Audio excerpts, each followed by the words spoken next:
열방교회 청소년부 친구들 여러분 안녕하세요.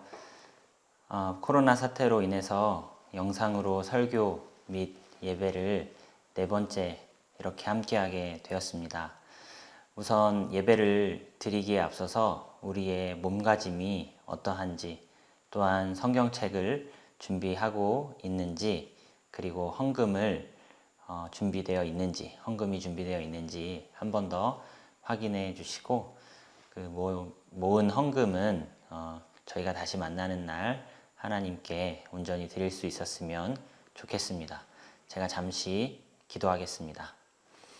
살아계신 하나님 아버지, 우리 사랑하는 열방교회 청소년부 친구들 각자의 자리에서 예배합니다. 성령님 함께하여 주셔서 말씀을 깨닫게 하시고 그 말씀으로 말미암아 하나님께 영광 돌리는 귀한 은혜의 시간 될 수 있도록 우리를 붙드시고 함께하여 주옵소서. 감사드리며 예수님의 이름으로 기도드립니다. 아멘.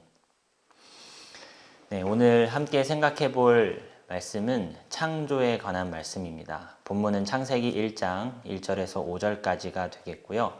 관련하여 웨스터민스터 소교리 문답 9번을 함께 살펴보도록 하겠습니다.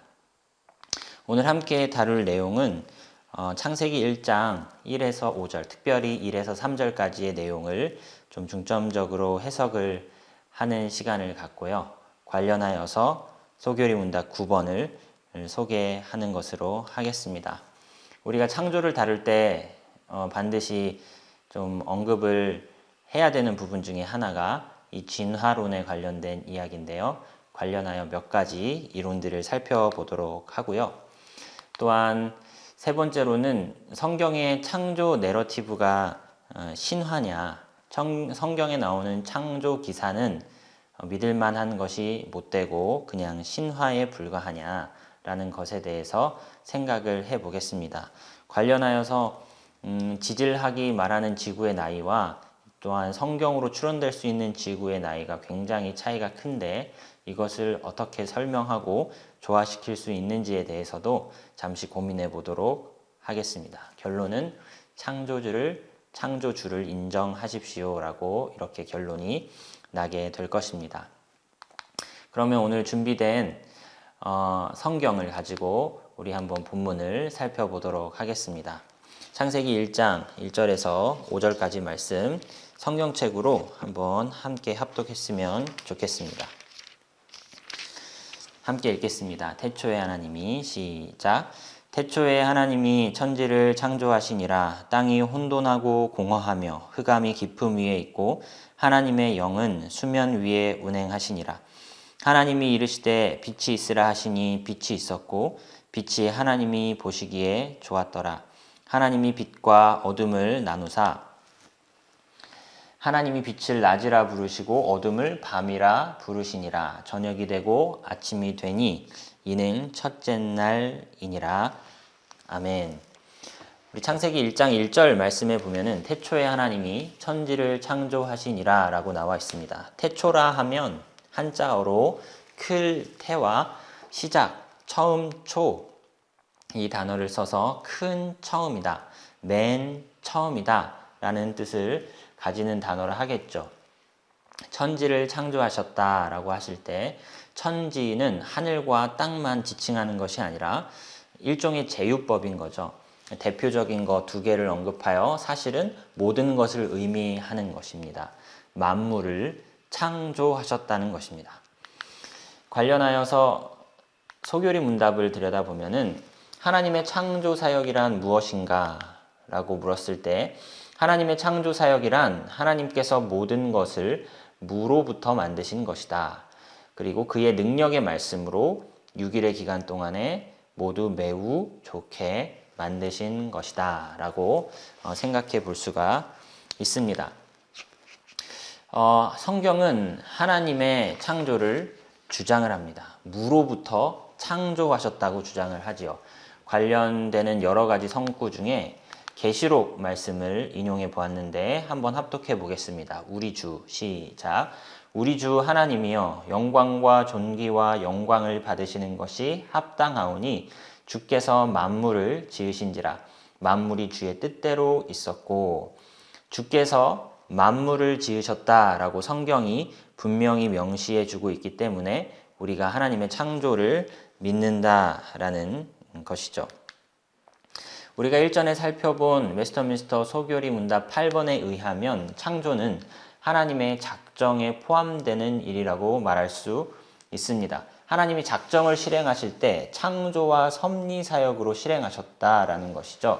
그러니까 하나님께서는 창조하실 때 아무런 목적이나 생각 없이 우연하게 세상이 창조된 것이 아니라 하나님의 작정 속에서 분명하시고 영원한 뜻과 목적에 의하여 세상이 지어졌고 그렇게 섭리되어 흘러간다라는 것을 우리는 믿는다라는 것이죠. 특별히 주목할 것은 하나님의 창조 사역이란 하나님이 모든 것을 무로부터 만드셨다라는 저 표현을 기억했으면 좋겠습니다. 창조교리의 핵심이라고도 할 수 있습니다. 아무것도 없는 중에 만드셨다. 이것은 인간으로서는 정말 상상할 수도 없고 가히 납득하기 힘든 부분인 것이죠.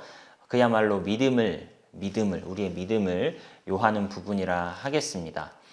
성경이 과연 무로부터의 창조를 지지하느냐?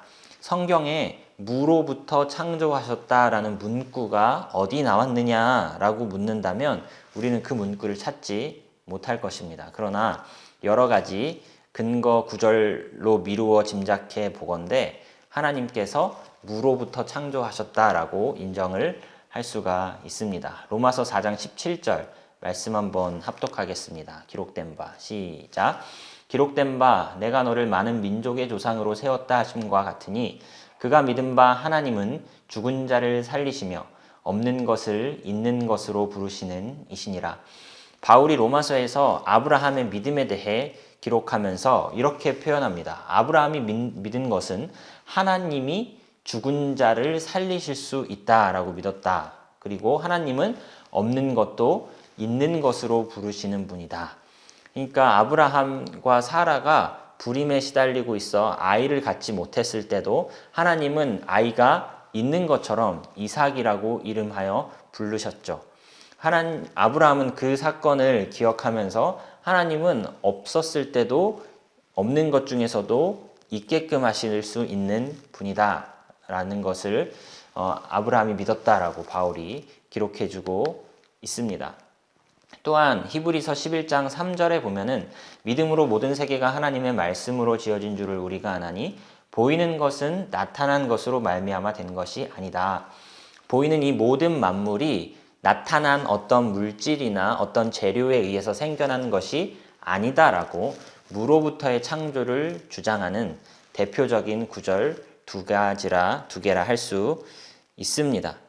우리는 이것으로부터 무엇을 알 수 있나요? 하나님은 무로부터 창조하셨으나 그 수단이 뭐였어요? 말씀이었다는 것을 알 수 있습니다. 하나님이 아무것도 없는 중에 말씀으로 천지를 창조하셨고 그 결과는 어떠했나요? 하나님이 보시기에 심히 좋았다. 결과가 매우 탁월했다라는 것을 우리는 성경을 통해 알 수가 있습니다. 그러나 창세기 1장 2절 말씀을 갖고 무로부터의 창조가 맞습니까? 라고 딴지를 거는 사람도 있다라는 것인데요. 여러분 창세기 1장 2절 말씀이 어떠한 것이었죠?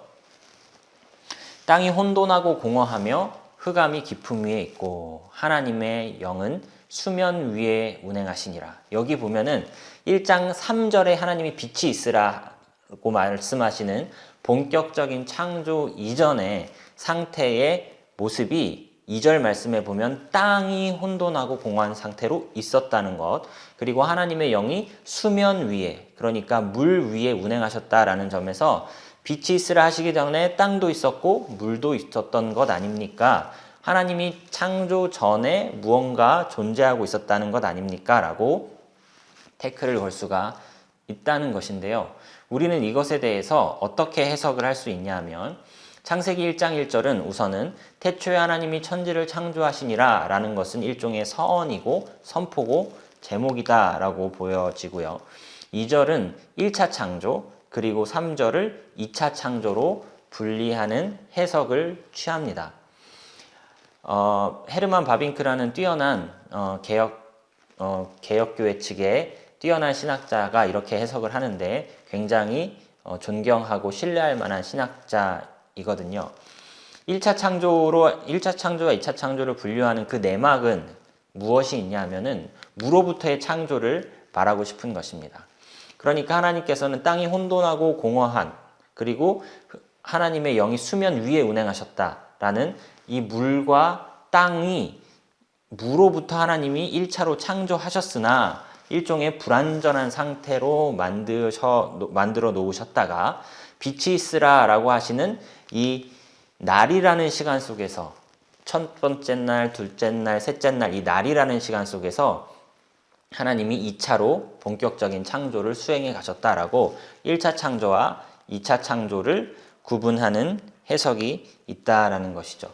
1차 창조의 상태는 불완전한 상태였다면 2차 창조의 상태는 보존과 통치가 동시에 이루어지는 완전한 상태로 창조해 가기 시작하셨다라고 해석을 하는 입장이 있다는 것입니다. 이런 해석은 무로부터의 창조라는 것을 지지하기 위한 해석이라고 보여지는데요. 특별히 2절에 나타난 혼돈, 공허, 깊음 이 단어는 사실은 물과 관련된 표현이다라고 볼 수가 있습니다. 그러니까 땅이 혼돈과 흑암 중에 있었다. 혼돈과 공허 가운데 있었다. 땅이 혼돈과 공허 가운데 있었다라는 것은 땅이 물 속에 있었다라고 해석이 가능한 부분입니다. 어쨌든 이 2절에 나오는 땅은 아직 불완전한 땅인데요. 성경에 보면, 성경의 다른 구절을 보면 땅이 물 속에 있었다라고 말하는 성경의 구절들이 꽤 있다는 것을 알 수가 있습니다. 우리 베드로후서 3장 5절 말씀 보시면 이는 하늘이 옛적부터 있는 것과 땅이 물에서 나와 물로 성립된 것도 하나님의 말씀으로 된 것을 그들이 일부러 잊으려 함이로다. 땅이 어디서 나왔대요? 물에서 나와 물로 성립되었다. 이게 창세기 1장 2절을 묘사하는 게 아니겠느냐라는 근거 구절이 된다는 것이고요. 또한 두 번째로 시편 104편의 말씀에 보면은 땅의 기초를 놓으사 영원히 흔들리지 아니하게 하셨나이다. 옷으로 덮음같이 주께서 땅을 깊은 바다로 덮으심에, 땅이 깊은 바다에 덮여 있었다라는 상태를 묘사합니다. 물론 이 장면을 보면서 노아의 홍수를 떠올릴 수도 있겠지만 땅의 최초의 상태, 그러니까 하나님이 1차 창조만 하셨을 때의 상태를 묘사하는 구절이 아니겠느냐라고 주장이 가능한 근거 구절이 된다는 것이죠. 시편 24편 2절에도 여호와께서 그 터를, 그냥 그 기반을, 땅을 바다 위에 세우셨다라고 표현을 합니다. 그러니까 물과 땅이 혼재되어 있는 상태에서가 하나님이 1차 창조의 상태라면 2차 창조는 어떤 상태예요? 이것을 물을 한쪽으로 몰아가시고 땅이 드러나게 하시면서 보존과 통치가 이루어지는 2차 창조의 상태를 묘사할 수 있는, 1차 창조와 2차 창조를 분리하여 설명할 수 있는 근거 구절이 되는 것 중에 하나 아니겠느냐라는 주장이 가능하다라는 것이죠. 창세기 1장 1, 2, 3절의 해석을 정리를 해보면 아까 말씀드렸다시피 1절은 서언이고 2절은 1차 창조고 3절은 2차 창조여서 1차 창조의 상태는 무로부터의 창조를 이루신 상태로서 완성 전의 상태를 말한다면 2차 창조는 날이라는 시간 속에서 2차 창조를 행하심으로 동시에 보존과 통치를 이루어 가시는 2차 창조로 우리는 구분하여 해석이 가능하다라는 것이죠. 이렇게 창조가 무로부터 시작되었다라는 것이 우리 기독교가 말하는 창조 교리의 핵심인 것입니다. 그런데 이것에 대해서 반대의 목소리가 많이 있죠. 우리는 창조에 반대되는 입장을 진화론이라고 꼽는 경우가 많습니다. 하지만 진화론은 창조의 적수라고 하기에는 조금 부족한 면이 있습니다. 왜냐하면 진화론은 사실상 종의 기원에 대해서는 설명을 하지 않습니다. 종이 변화하고 진화했다는 것을 말할 뿐이지 그 종이 처음부터 무엇에 의해 존재하게 되었는지에 대해서는 다루지 않습니다. 출발에 대해서는 다루지 못하고 과정에 대해서만 이야기하는 것이 진화론이기 때문에 출발을 논하는 창조론의 적수라고 보기에는 좀 미흡하다는 것이죠. 오히려 이 출발을 논하려면은 출발의 적수, 이 창조론의 적수로는 오히려 빅뱅 이론이 더 적합할런지도 모릅니다. 그러나 빅뱅 이론 역시 그 큰 폭발이 무엇 때문에 일어났냐, 무엇이 그 큰 폭발을 일으켰느냐에 대해서는 여전히 우리에게 대답을 주고 있지 못하다라는 것이죠. 결국은 진화론이든 빅뱅 이론이든 시작이 무엇이었느냐에 대해서, 어떻게 시작이 되었느냐에 대해서는 우리에게 명확한 답을 주지 못하는 이론이다라고 말할 수가 있겠습니다.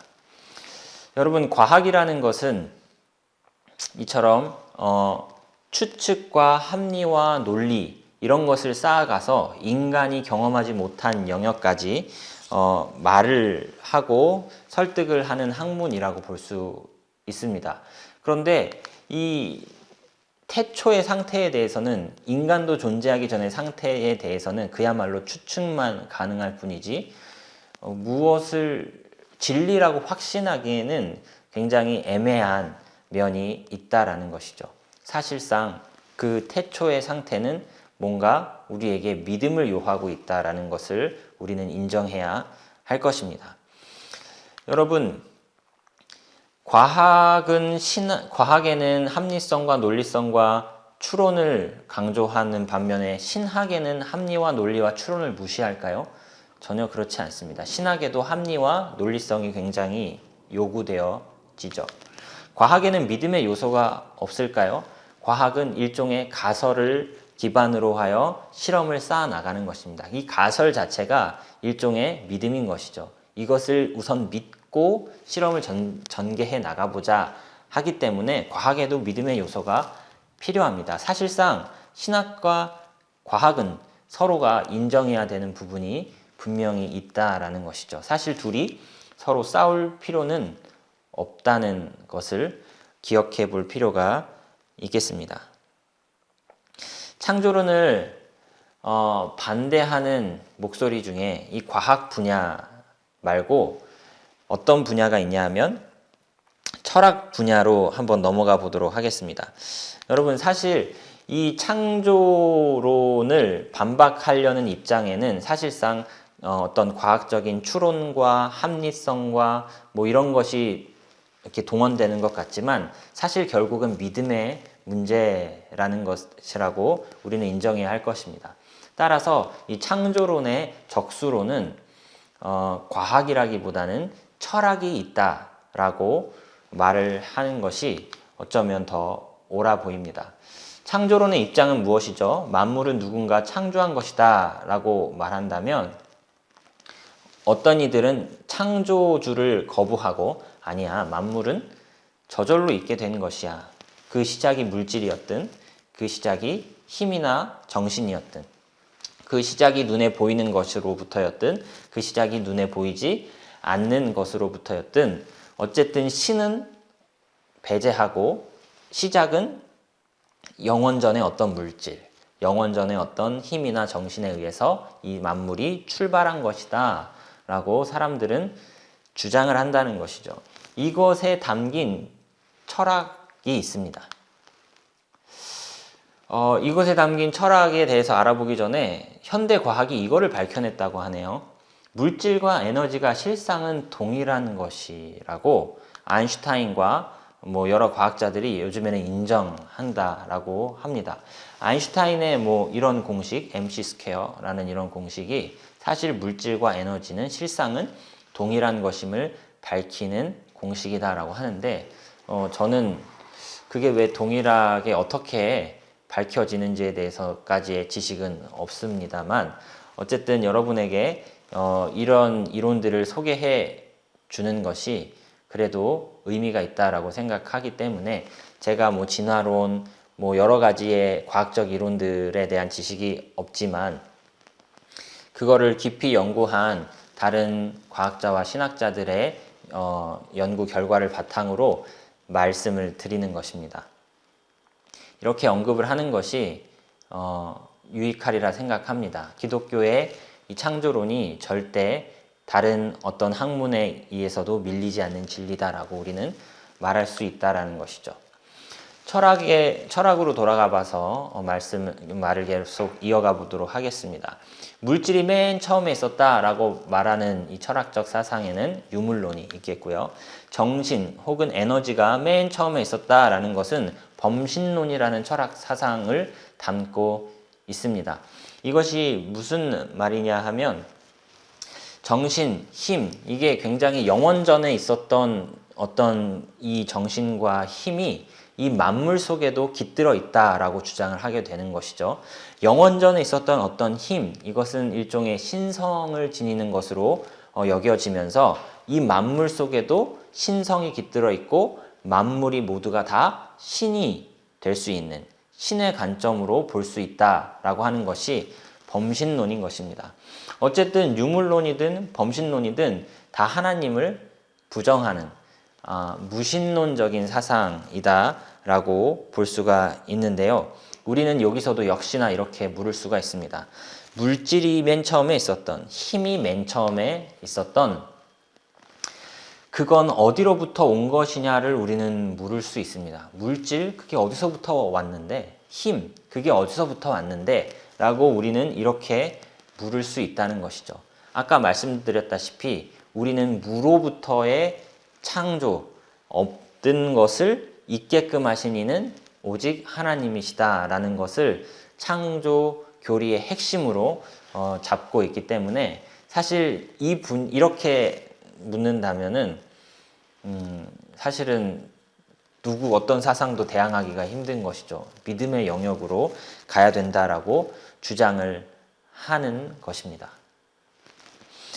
여러분, 이런 복잡한 얘기 말고 어떤 사람은 그냥 이렇게 반응할 수 있습니다. 세상이 어떻게 누구에게 의해 만들어졌든 그게 무슨 상관이야. 내가 사는데 전혀 지장이 없다. 이렇게 생각할런지 모르겠지만 지장이 있습니다. 여러분, 세상이 저절로 만들어졌느냐, 신이 없이 저절로 만들어졌느냐라는 인생과 신에 의해서 만들어졌다라고 인정하는 인생은 크게 삶의 질적인 면에서 결과적인 면에서 차이를 갖습니다. 무신론자의 삶은 모든 것이 저절로 스스로 생겼다라고 생각을 하겠죠. 창조주도 없고 어떻게 살라고 인생을 어떤 이가 계획해 준 것도 없고 심판주도 없고 그냥 내 마음대로 속편하게 살면 된다라고 주장을 하겠죠. 그렇지만 창조론자들은 이렇게 생각하며 삽니다. 창조는 하나님의 작정에 의한 것이다. 존재하는 모든 것에는 하나님의 뜻이 있고 이유가 있고 목적이 있다. 세상에는 옳은 일과 그른 일이 존재하고 그 기준은 하나님이다 라고 여깁니다. 하나님은 우리를 향하신 영원한 뜻을 가졌다 라고 믿고 산다면 여러분 어떤 인생이 더 의미 있고 행복할 것 같습니까? 창조주를 인정하는 사람이 행복하다라고 말씀드리고 싶습니다. 인생에 분명한 목표와 방향이 있는 사람의 행복. 하나님의 뜻을 자신의 인생의 목표와 방향으로 삼는 사람의 행복이 얼마나 큰 것인지. 여러분, 자기가 알아서 세운 인생의 목적과 꿈은 좌절될 수도 있고 망가질 수도 있습니다. 그러나 하나님의 뜻을 나의 인생의 목표와 뜻으로 세운 사람의 그 꿈은 결코 좌절되지가 않죠. 하나님의 뜻이 성취될 확률은 100%이니까요. 그리고 하나님의 뜻이라는 것이 과연 우리에게도 선하고 좋은 것이냐라고 묻는다면 정말 좋은 것입니다. 성경은 세상에 시작과 끝이 있다고 말을 하는데 세상의 끝을 성경은 안식이라고 말을 합니다. 쉼이라는 것이죠. 물론 이것은 믿는 자들에게만 해당되는 결말입니다. 여러분, 하나님의 뜻을 인생의 목적과 방향으로 알고 사는 사람의 과정과 결국은 너무나도 복되고 행복한 것이라고 다시 한번 말씀드립니다. 네, 결론에 다다르기 전에 이 성경과 지지락 관련하여서 몇 가지 내용을 한번 살펴봤으면 좋겠습니다. 제가 보이시는 그림, 잘 글씨가 작아서 안 보이겠지만 여기 선 캄브리아대, 고생대, 중생대 이런 그림이 있습니다. 선 캄브리아대 같은 경우에는 약 지구가 40억 년 전부터 생명체가 출현했다 이런 식의 설명을 담고 있는데 성경에 의하면은 뚜렷한 역사적인 사건, 출애굽 사건 같은 그 역사적인 사건을 거슬러서 역추적해 봤을 때 지구의 나이는 고작 6,000년 정도밖에 되지 않지 않겠습니까? 라는 주장을 하기도 한다는 것이죠. 어쨌든 굉장히 큰 시간적인 차이가 있습니다. 우리는 이것에 대해서 어떻게 설명을 할 수 있을까요? 성경은 지질학의 기본적인 개념도 무시하는 그런 책 아니냐, 진리와는 거리가 먼 책이 아니겠느냐, 한낱 신화나 옛날 이야기를 담고 있는 책이 아니겠느냐라는 반론에 맞서서 우리가 이런 반론을 내세울 수는 있습니다.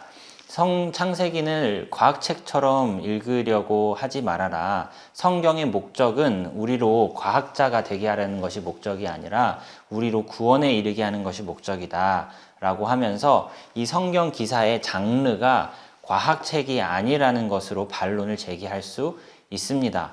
그러나 자칫하다가 창세기 전체가 신화 아니겠느냐, 과학책이 아니고 그냥 단순한 신화 아니냐라는 주장에 대해서 우리가 또한 반박할 수 있어야 할 텐데요. 사실 이 주장에 대해서 반박하기가 좀 어려운 부분이 있습니다. 그것은 뭐냐 하면 창세기에 기록된 내용들이 주전 1500년경, 1200년경에 발견되는 고대의 창조 신화들과 유사한 점이 많다는 것이죠.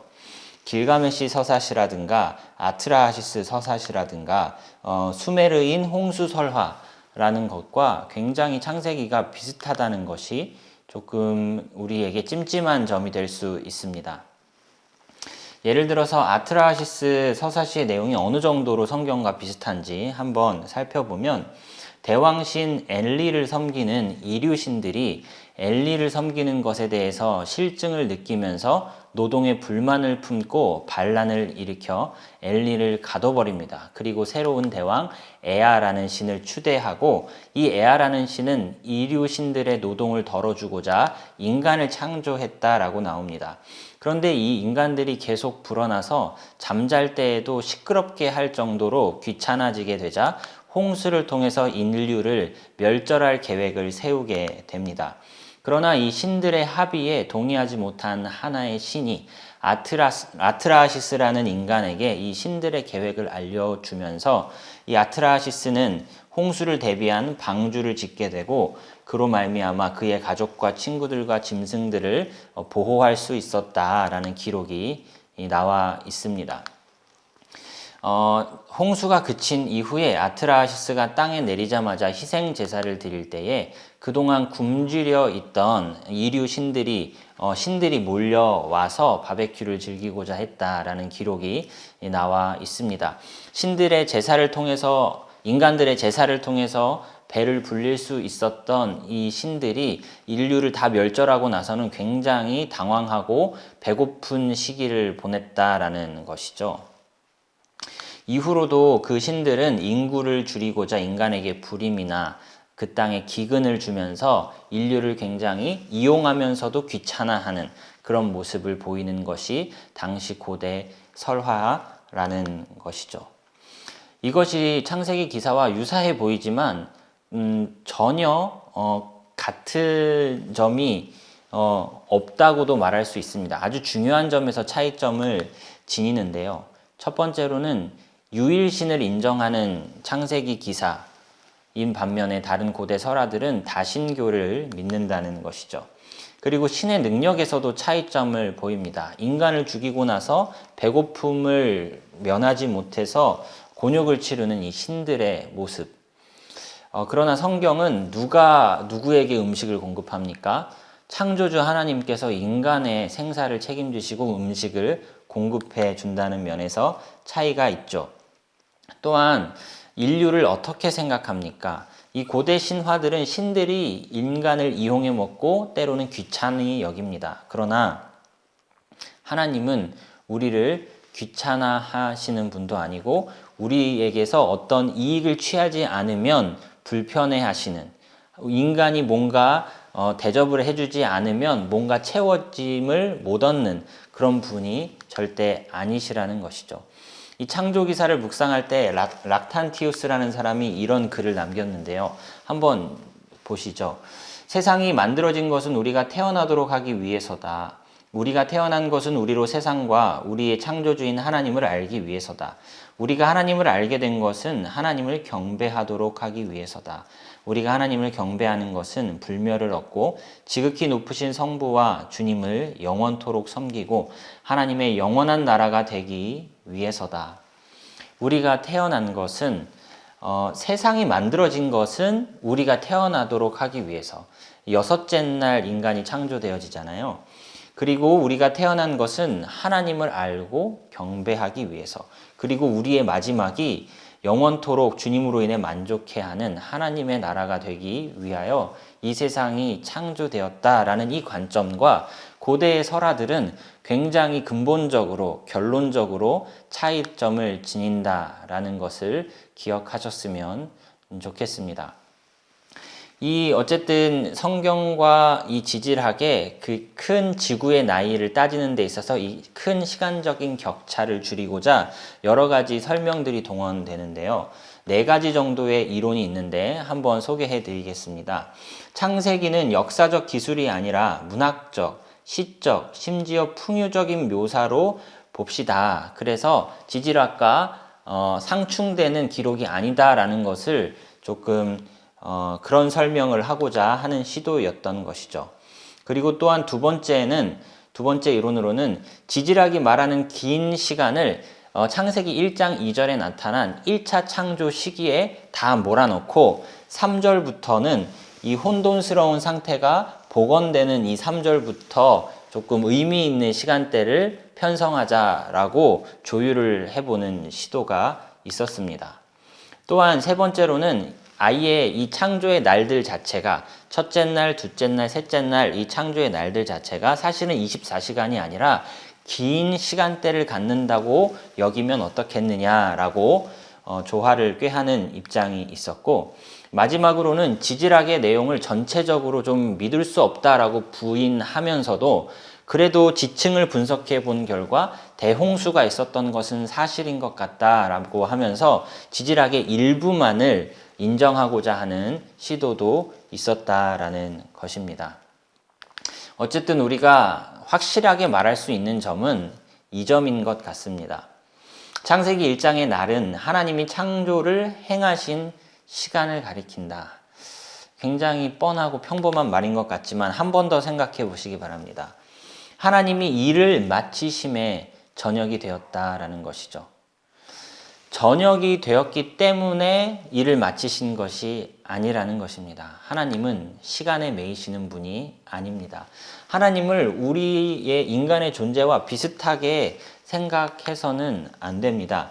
하나님이 안식하신다고 하여서 7째 날 안식하신다고 하여서 6째 날 동안의 창조가 피곤하셨기 때문이다. 이렇게 생각할 수도 없습니다. 하나님이 세상을 창조하신 이유는 혼자 지내기 너무 심심하고 무료하셔서 세상을 창조하셨다? 그렇게 생각해서도 안 됩니다. 하나님은 삼위일체 하나님께서는 혼자서 충분하시고 완전하신 분이십니다. 하나님이 창조를 작정하시고 실행하신 이유는 하나님의 영광을 위하여 기쁘신 뜻에 의하여 하신 것이지 무언가 부족했기 때문에 창조를 하신 것이 아니다라는 것을 기억해 보셨으면 좋겠습니다. 우리가 이 창세기 기사가 굉장히 여러 가지의 해석이 가능한다는 점에서 우리는 혼란스러울 수 있는데, 그럼에도 불구하고 우리는 이 세 가지로 우리의 입장을 조금 정리했으면 좋겠습니다. 첫째, 우리는 성경이 과학을 설명하기 위해 주어진 책은 아니다라는 것은 인정합니다. 그렇다고 해서 성경에 신빙성이 없느냐, 역사적인 요소가 없느냐, 합리와 논리가 없느냐, 또한 전혀 그렇지 않다라는 것도 함께 기억해야 된다고 하는 것입니다.